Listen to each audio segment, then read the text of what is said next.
Today, I'm going to put my Jeep Gladiator into four-wheel drive for the first time. I'm doing this so I can see what it feels like, see how it's done.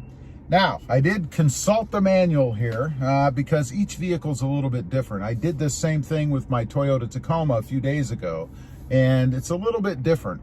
Now, first of all, let me say that the manual does state that you're not supposed to drive in four-wheel drive on dry pavement.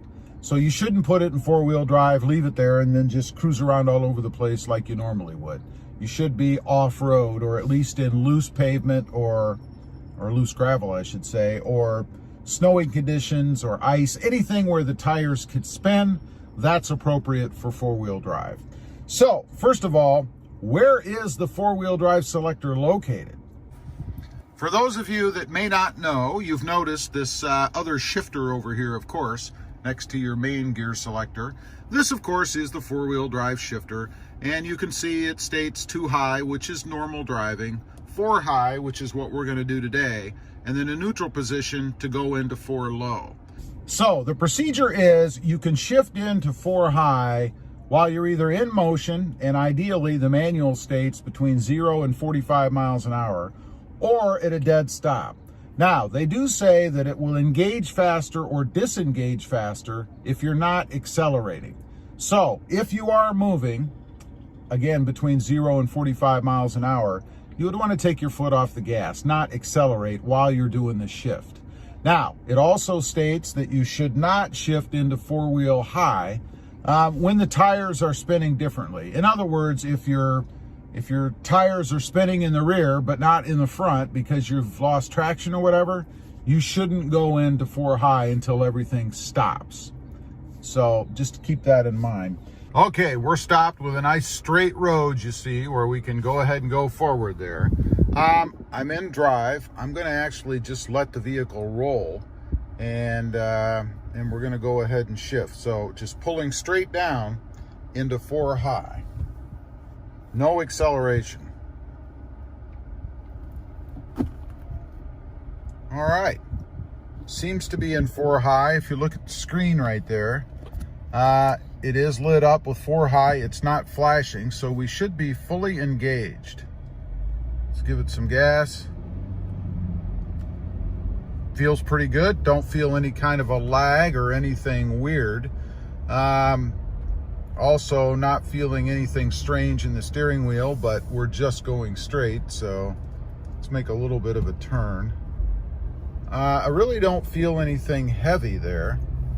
All right, make another little turn. Again, you're not supposed to be driving around in four-wheel drive, so we're gonna let it kind of coast here.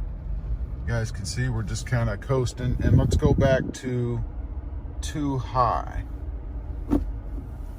Back to 2 high. You guys can see right there on the screen, the 4 high indicator has gone away. Now, I want to do one more thing. I want to try this from a stop and see if it makes any difference as to how it engages. Right now, I'm just stopped. I'm in drive, you guys can see, and I want to just pull back and see if it engages or if we actually have to be moving. It says we don't.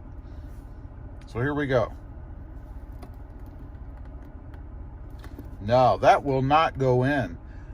When I try to pull it, you know, I'd really have to get on it. I'd be afraid that I'd bend or break the shaft on the selector here.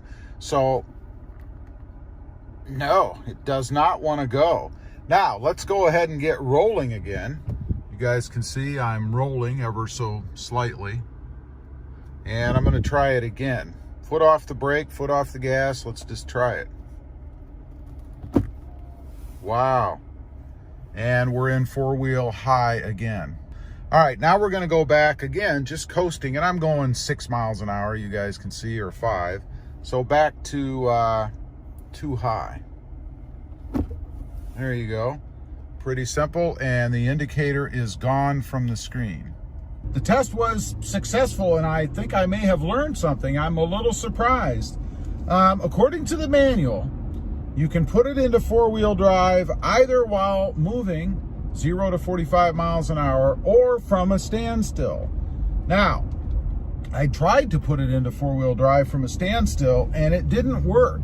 It didn't seem to want to go, and I really would have had to have put a lot more pressure on it than I would be comfortable with to find out if indeed I could have forced it into four-wheel drive. So I think that if you're going to do it, make sure that you're moving. Again, keep your foot off the accelerator just while you're coasting or whatever. I mean, we're going 30 miles an hour right now, or 28. So I'm going to go ahead and try it right now, and let's just see how easy it is. It should be fine.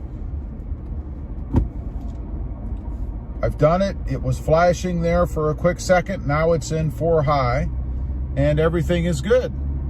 It does take a little bit of force, but it's not terrible.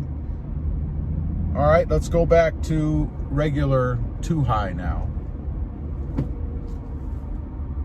There we go, and you guys probably could hear it click. Does take a little bit, a little bit of effort. It's really not that difficult. One thing, you do want to make sure that when you shift it, you do fully engage it. So when you're pulling on the lever, make sure that that indeed you do pull it all the way. Get on it, make sure that you get it fully engaged into four-wheel drive if you're going to do it. Anyway, I just wanted to get on here, kind of go over that a little bit. Really, for me too, because I've never done it in this Jeep. This is my first time. I was surprised. I was surprised that it wouldn't easily go in sitting still, and I'm not sure why that is, but it did not want to go into four-wheel drive from a standstill, so I don't know what they're talking about there. Anyway, leave a comment down below. Let me know if you've tried it, and if you've experienced the same thing. Were you able to get it into four-wheel drive from a standstill, or, you know, just sitting stationary, or did you find that you had to move around as well? I'd be curious to know. Also, real quick, I do have 2 additional channels. Rob Motive, all about my new 2023 electric line Toyota Tacoma, and Mod Driven, all about the Honda Civic. Check them out, and if you're interested, why not subscribe? And while you're at it, smash the subscribe button here too. Thanks for watching. Stay safe out there. Bye.